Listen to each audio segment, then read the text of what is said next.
m'appelle Marguerite et je suis Head of Learning chez Cartoon Base. On est une agence de storytelling visuel et on a pour mission de changer le monde avec des visuels. Rien que ça. Aujourd'hui, on va parler du pouvoir du flashback et de l'importance de commencer par la fin.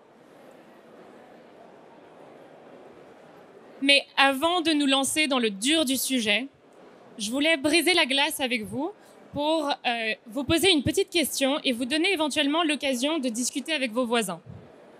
Alors, quand avez-vous appris quelque chose de nouveau pour la dernière fois ?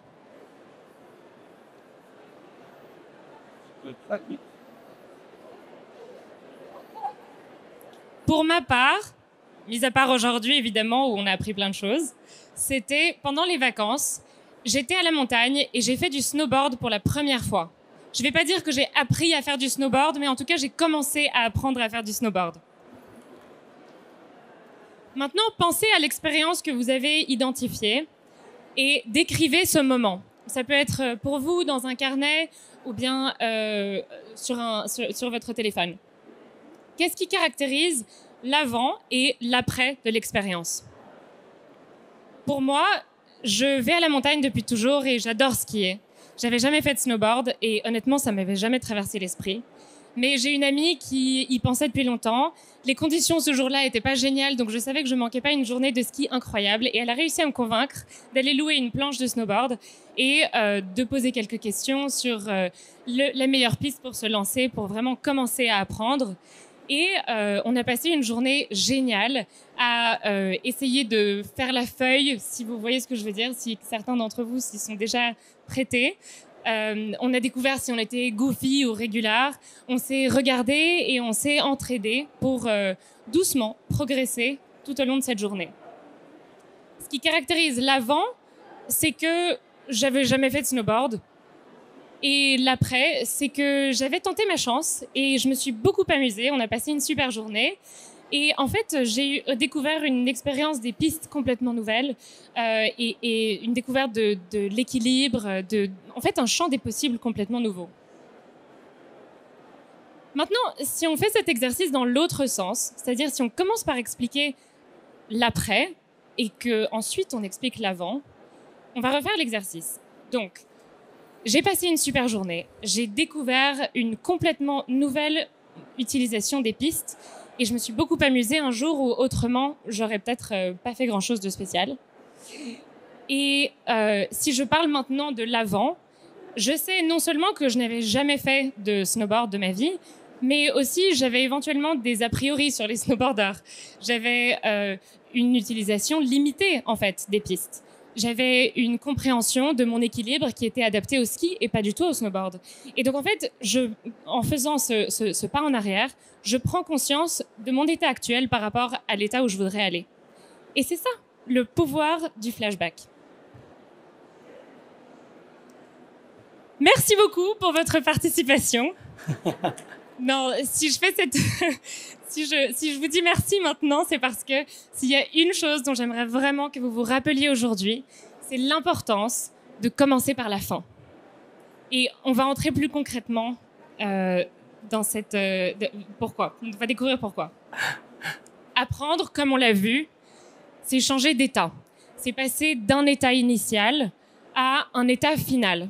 Et comme vous le savez, vous êtes tous à une foire de learning. Donc, vous savez que c'est un changement qui se passe dans le cerveau.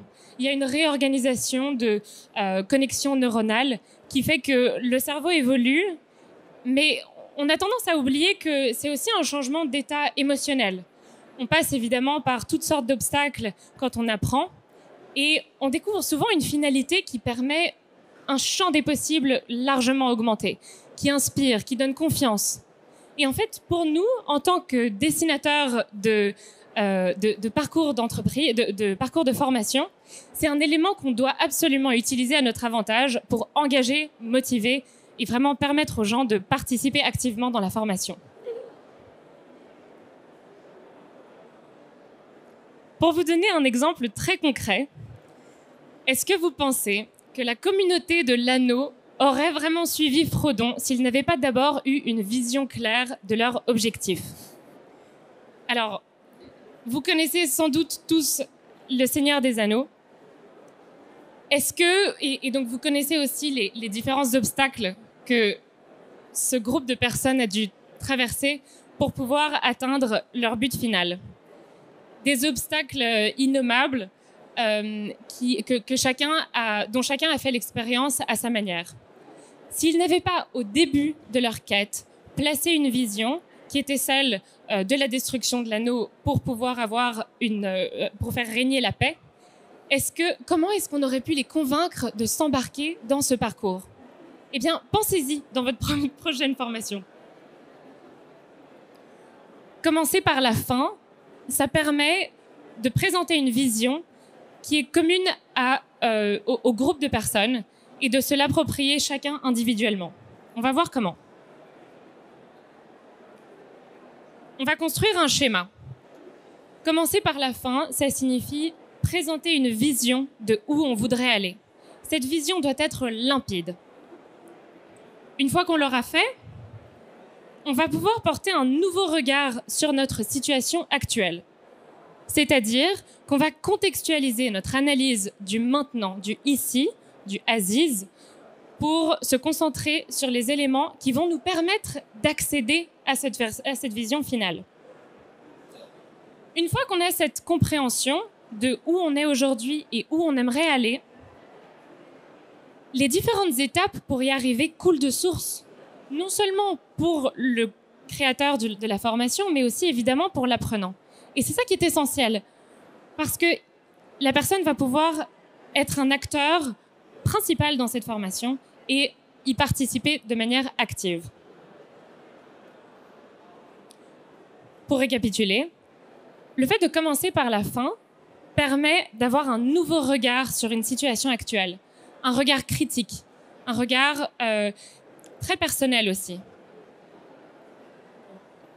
Ça permet aussi de traiter la motivation de chaque individu dans un contexte plus général. C'est-à-dire traiter sa motivation personnelle qui peut éventuellement être différente de celle du groupe, comme dans l'exemple du Seigneur des Anneaux.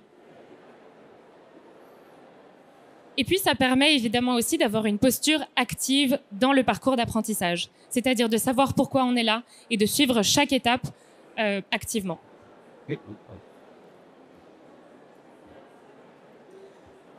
Concrètement, comment est-ce qu'on peut y arriver? Chez nous, chez Cartoon Base, on fait souvent des fresques de vision avec nos clients. C'est-à-dire qu'on prend les stakeholders principaux et ensemble, on crée une vision du futur, là où on aimerait aller. Et cette vision, souvent dans les entreprises, et vous en avez certainement l'expérience, elle est complexe. C'est une stratégie avec énormément de mots. Et en fait, c'est difficile pour un employé de comprendre ce que signifie cette vision réellement. Et donc, on crée une vision pour représenter le futur souhaité, avec pour l'objectif de la rendre super claire pour tout le monde. En voici un exemple. Ici, on a à gauche un processus très compliqué, un embouteillage dense, avec énormément de projets qui ne sont pas priorisés. Et la vision de l'entreprise devient de plus en plus claire en voyageant vers la droite, où on voit que les projets sont priorisés et plutôt qu'un embouteillage, on a maintenant des voitures qui sont garées et des véhicules accélérés sur l'autoroute qui permettent à l'entreprise de fonctionner de manière fluide. Donc grâce à un visuel, on arrive à expliquer très clairement quels sont les objectifs clés. Maintenant, on va faire ce qu'on a fait tout à l'heure, c'est-à-dire revenir en arrière. Une fois que la vision est claire, on va donner l'opportunité aux équipes de se l'approprier, aux équipes et aux individus. On adore créer des jeux de cartes parce qu'on trouve que c'est une manière super informelle et très humaine d'adresser les sujets. Alors, pour cette boîte de chimie belge, on a créé un jeu de cartes. Eux, leur vision était celle de l'inclusion et de la diversité.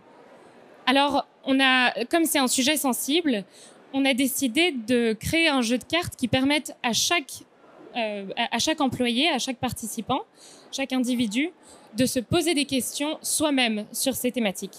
Et donc, en équipe, de les adresser de manière sûre, informelle et facile, pour vraiment avoir un discours qui évolue et une réflexion continue ensemble.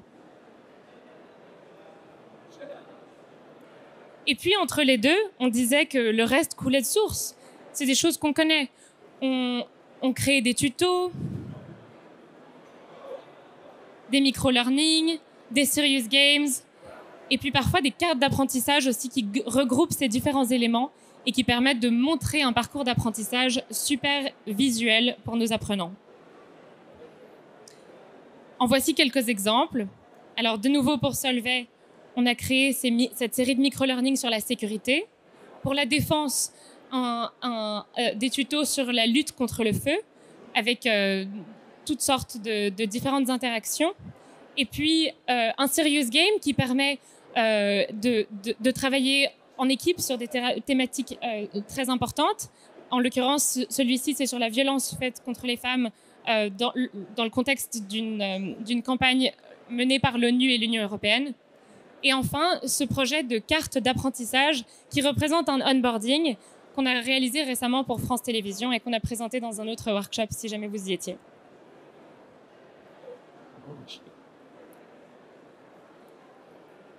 Voilà, en conclusion, c'est très important de commencer par la fin pour pouvoir utiliser ces 3 éléments dans vos formations. Un nouveau regard, une posture active et la motivation pour permettre à l'apprenant d'être engagé dans son apprentissage. Comme on a commencé par la fin, je me permets de terminer par le début et de dire encore un petit mot sur qui on est.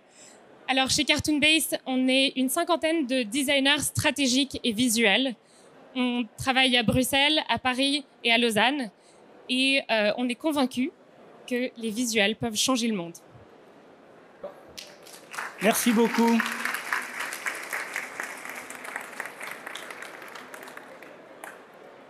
Nous avons du temps pour des questions. Donc, manifestez-vous et le micro va passer dans la salle. Merci.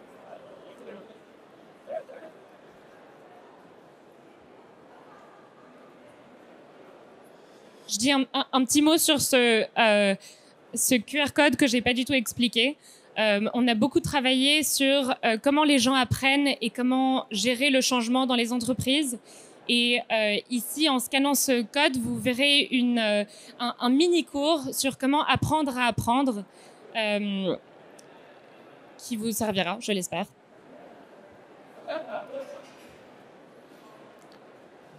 Vous étiez très nombreux à cette session, il doit bien y avoir 1 ou 2 questions. Voilà, la première, c'est toujours la plus difficile. Merci. On peut commencer par la fin, la dernière question d'abord, hein, n'est-ce pas? Et une deuxième après.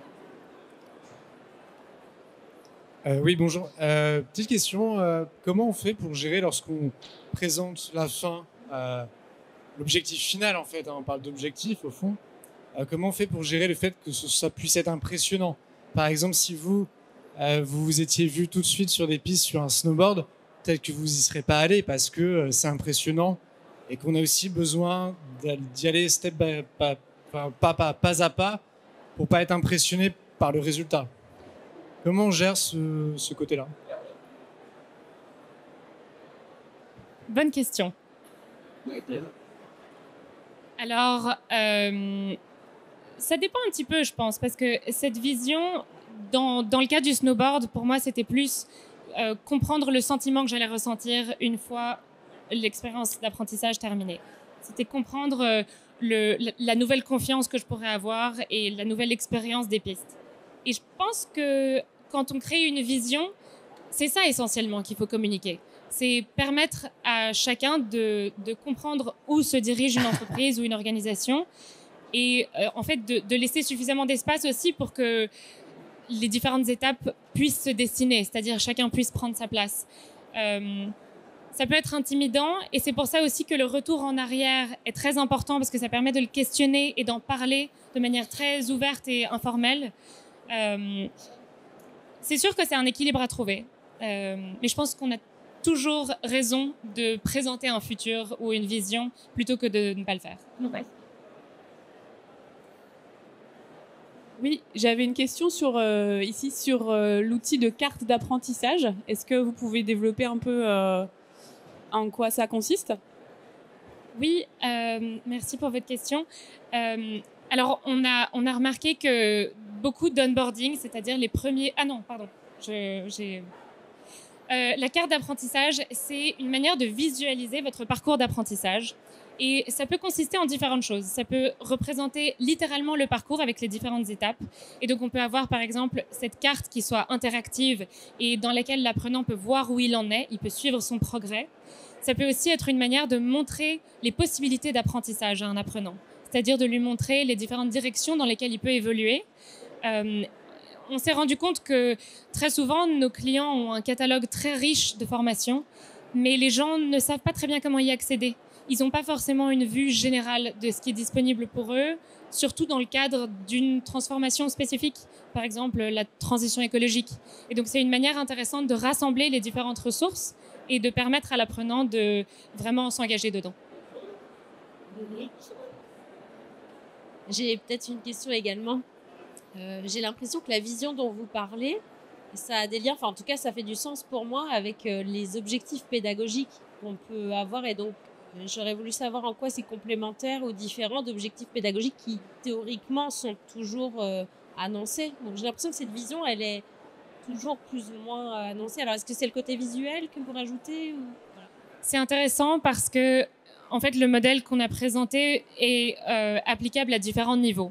Et je pense que ce dont vous parlez, c'est vraiment le niveau dans la formation. C'est-à-dire, une fois qu'on a commencé la formation, on découvre dès le début les objectifs d'apprentissage, on sait où on va. Et donc, durant cette activité précise, on va se sentir accompagné, cadré.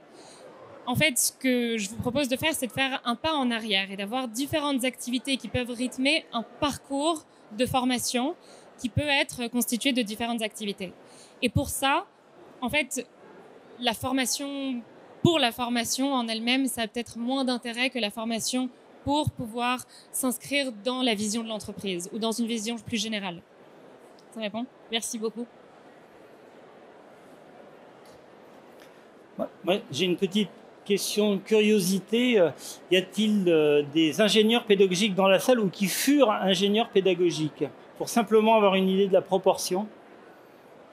Merci.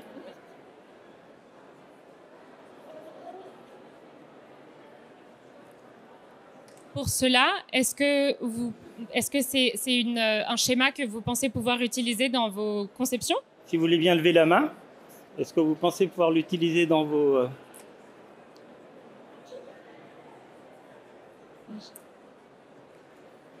Écoutez, il nous reste à applaudir... Ah, Marguerite. Ah, une dernière? Une dernière. Allez, juste à côté du micro, ça tombe bien. Est-ce qu'il peut y avoir une dimension participative dans la manière dont le dessin est utilisé, ou est-ce que c'est uniquement vous qui le prenez en charge dans le cadre de vos interventions? Alors, on a fait des ateliers aussi pour permettre aux gens de dessiner eux-mêmes. Et c'est un outil hyper puissant pour communiquer autrement. Souvent, ça aide aussi les gens à se révéler, à être plus créatifs et à sortir de leur zone de confort, ce qui est aussi intéressant dans l'apprentissage. Dans les exemples que j'ai montrés, c'est surtout la fresque au début qui va être co-créée. Et on ne va pas forcément dessiner ensemble, mais on va vraiment décider ensemble des éléments qui vont être représentés. Le dessin peut donc être à la fois un moyen et une fin en soi. Eh bien, merci beaucoup, Marguerite.